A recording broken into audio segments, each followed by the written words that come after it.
Hoy en nuestro segundo capítulo de Mente Real, los invito a escuchar sobre los tipos de ansiedad. Hola, les doy la bienvenida a Mente Real. Este es un espacio que ha sido creado para explorar, reflexionar y aprender sobre tópicos de salud emocional y mental.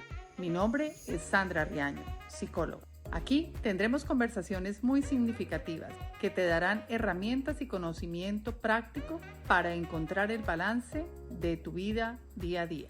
Bienvenido. Hola. Hoy, en nuestro capítulo número 2 de tipos de ansiedad, vamos a dedicarnos un poco más a detallar cuáles son esas clases, esas diferencias entre una ansiedad y la otra.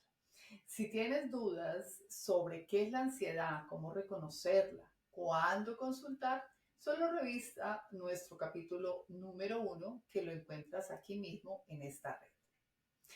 Haciendo un preámbulo para entrar a hablar de los tipos de ansiedad, debemos recordar que la ansiedad es ese sobresalto, ese estado anímico diferente que impacta nuestro sistema nervioso, que nos hace sentir nerviosos, preocupados, que tenemos reacciones físicas como palpitaciones de corazón, como falta de respiración, como sensación de miedo intenso que se presenta por un específico periodo de tiempo. Y este desarrolla en el organismo a nivel mental, a nivel físico, pues obviamente lo influye afecciones que hacen que nuestra vida diaria cambie. Ya entrando en materia, vamos a hablar de los tipos de ansiedad que podemos identificar. En primer lugar, vamos a hablar de la ansiedad generalizada. Muy seguramente varios de ustedes han escuchado sobre esta ansiedad. Es una de las más populares. Tenemos aquí una característica que es un temor constante, un miedo intenso, una preocupación. Recuerden que una preocupación es esa anticipación que hacemos de eventos que no están ahora en el presente, pero que los vemos como reales.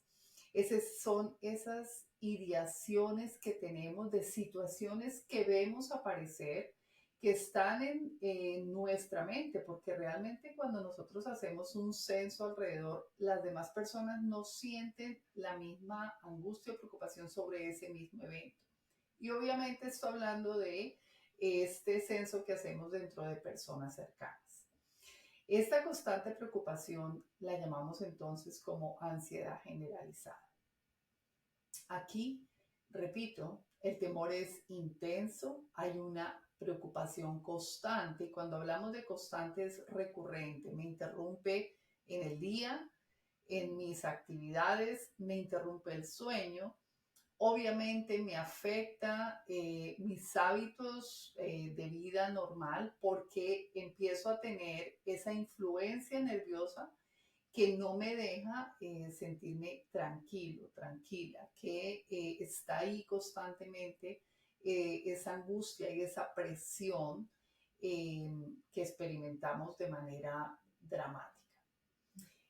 Este tipo de ansiedad se presenta sobre todo en mujeres, es mucho más recurrente y en algunos casos es reportado, por ejemplo, se conoce de igual manera por aquellas situaciones donde, por ejemplo, tienes problemas de índole de muchísimo trabajo, te sientes sobrecargado en tu trabajo, ese agotamiento laboral. Médicamente lo relacionamos con una ansiedad generalizada. Si te estás sintiendo así, si sientes que estos síntomas que hemos mencionado hacen parte de lo que estás viviendo en este momento, consulta. Si ves que alguien que está a tu alrededor lo está viviendo, si algún ser querido lo está viviendo, es importante que lo consulten a su terapeuta de cabecera, a su médico de familia, porque definitivamente no es una ansiedad que va a desaparecer fácilmente.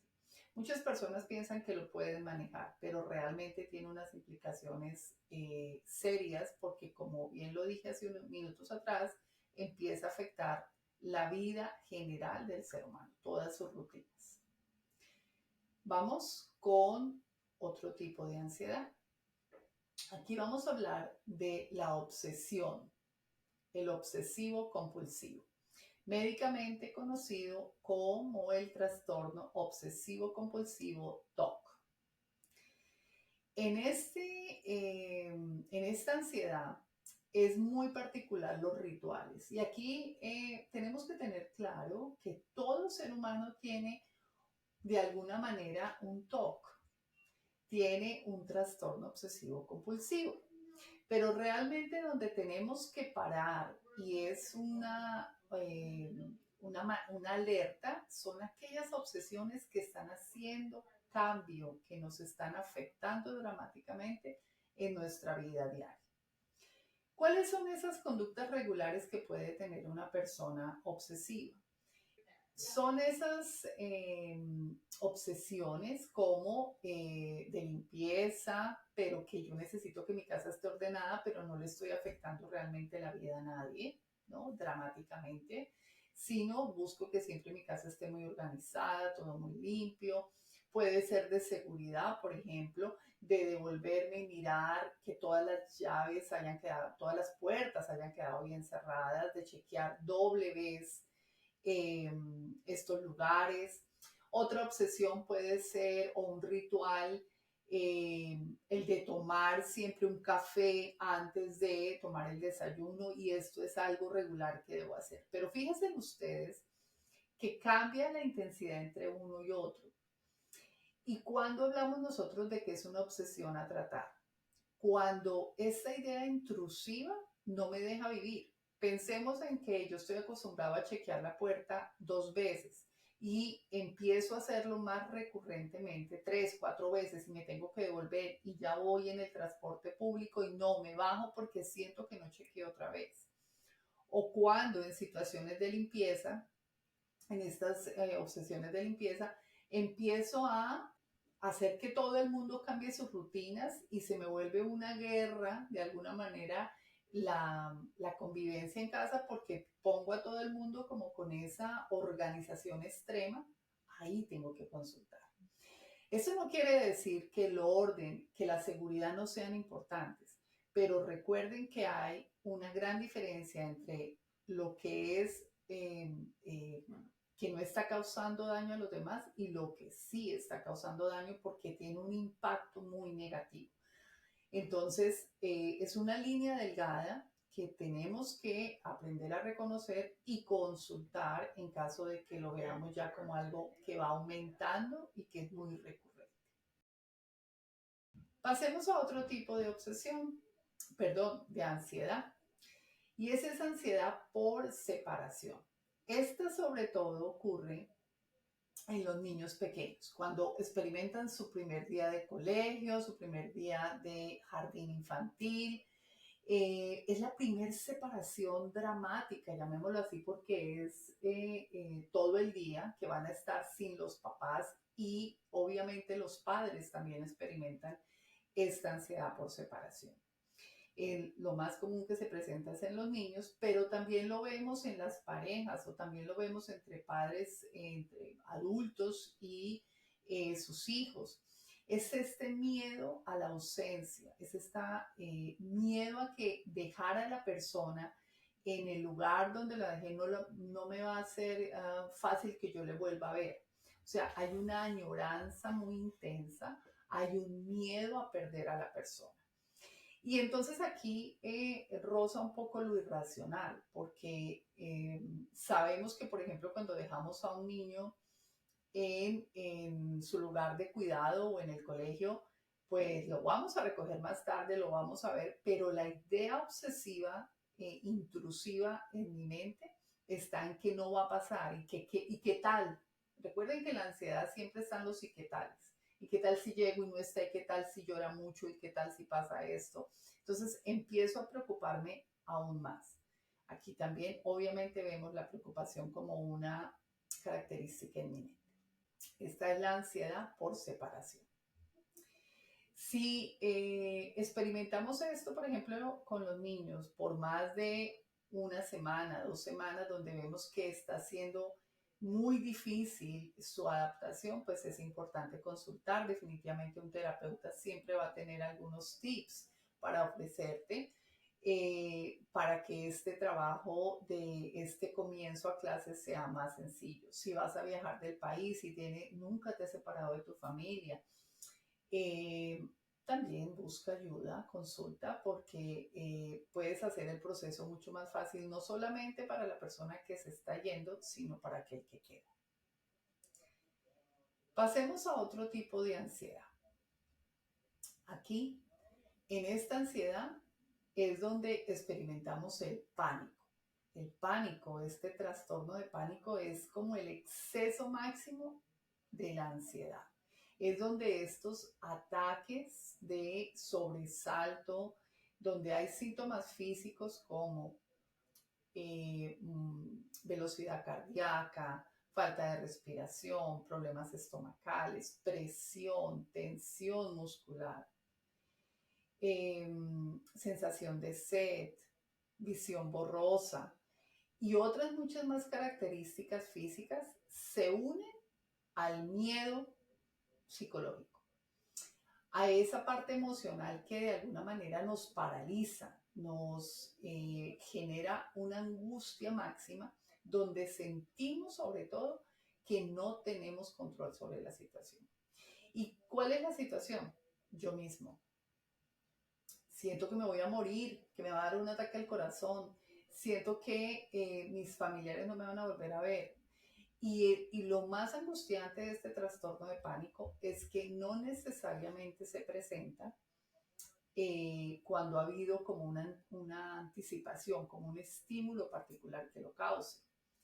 En este trastorno de pánico puede presentarse en cualquier momento, cuando estoy conduciendo, cuando estoy cocinando, cuando estoy en una reunión. Se presenta con mayor frecuencia, obviamente, por ejemplo, en aquellas personas que experimentan una fobia social, de la cual voy a hablar más adelante, y llega un momento en que te paralizas y que no sabes cómo reaccionar. En el capítulo anterior daba el ejemplo de la montaña rusa, de cómo al subirme a una roller coaster puedo llegar a sentir esa sensación de pánico, pero finalmente me atrevo y me subo y finalmente lo disfruto.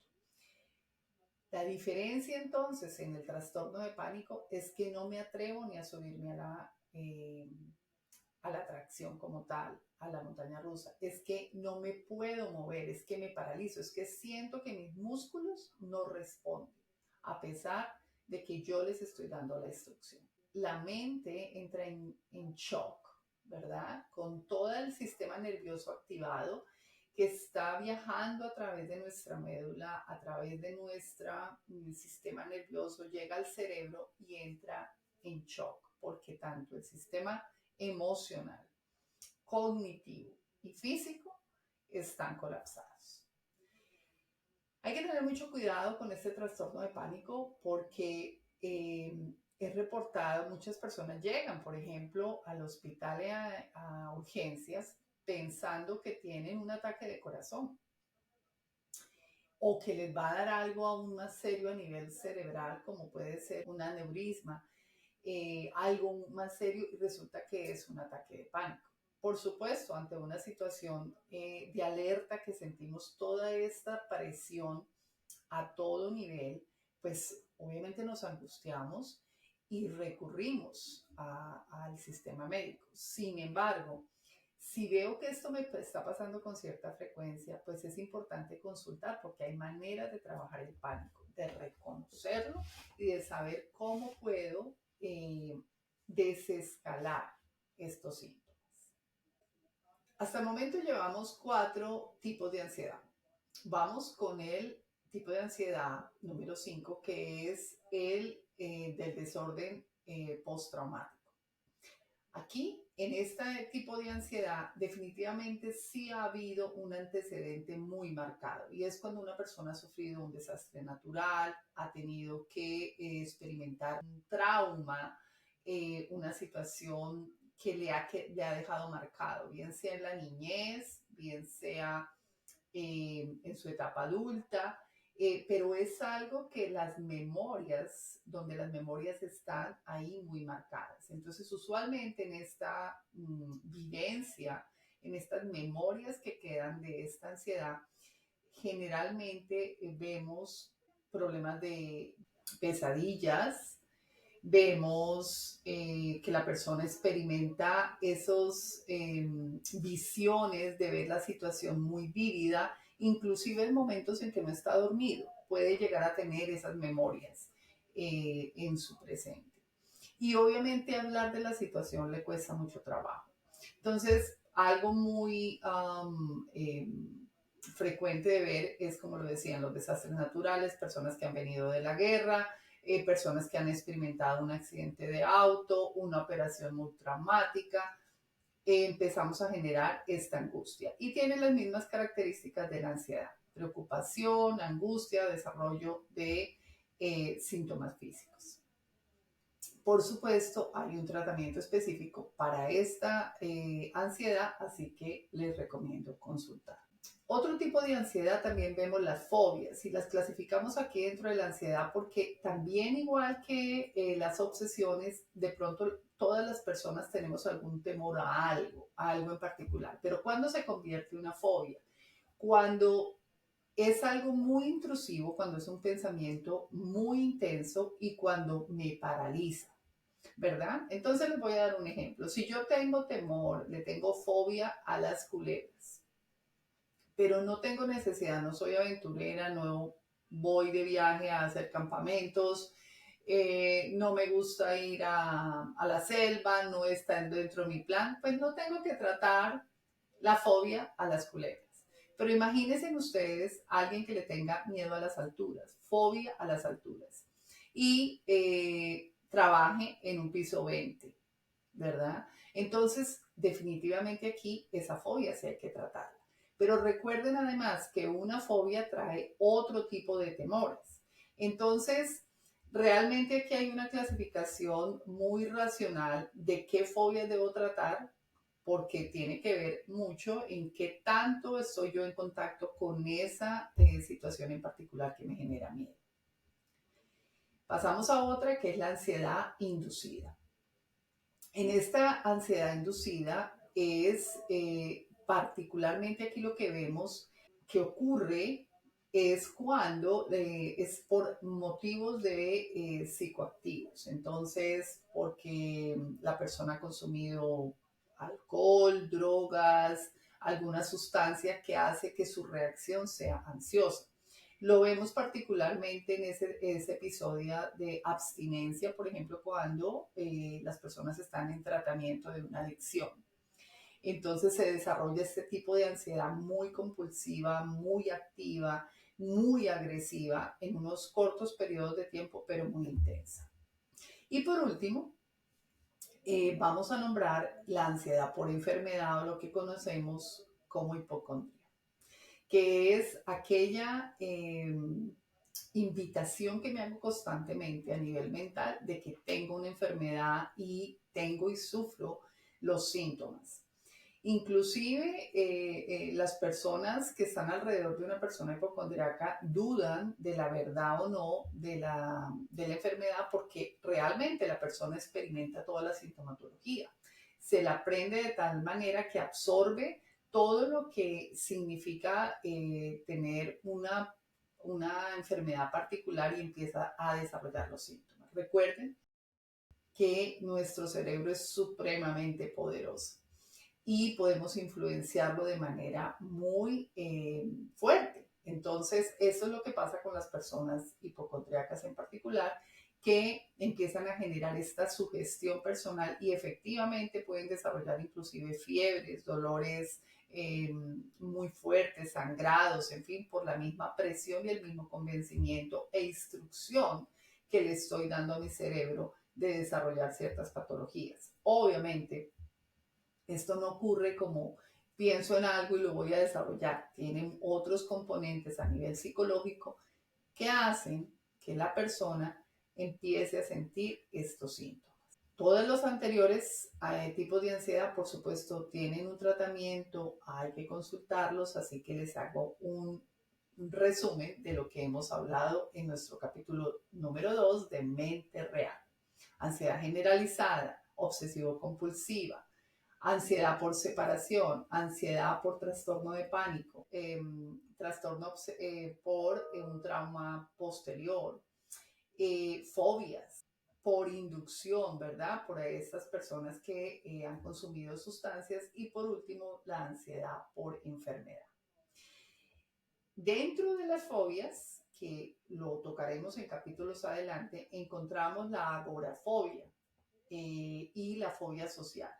Y solo la quiero nombrar porque es que son capítulos muy grandes que realmente cómo una persona puede llegar a tener pánico de encontrarse en un medio abierto, ir a un parque o ir a un sitio abierto donde haya muchísima gente, cómo una persona siente miedo de conocer gente nueva, de ir a una reunión donde se va a encontrar con muchas más personas. Así que esto requiere mucho más detalle, por lo tanto, hemos decidido tocarlo en un capítulo individual, lo que significa esta fobia social. Hasta aquí, un nuevo capítulo de Mente Real. Los espero entonces dentro de 2 semanas con nueva información de interés para todos ustedes. Muchas gracias por seguirme en esta red y recuerden que pueden encontrarme en cualquier red social con Sandra Riano CA, igual que en nuestro canal de YouTube. Hasta pronto.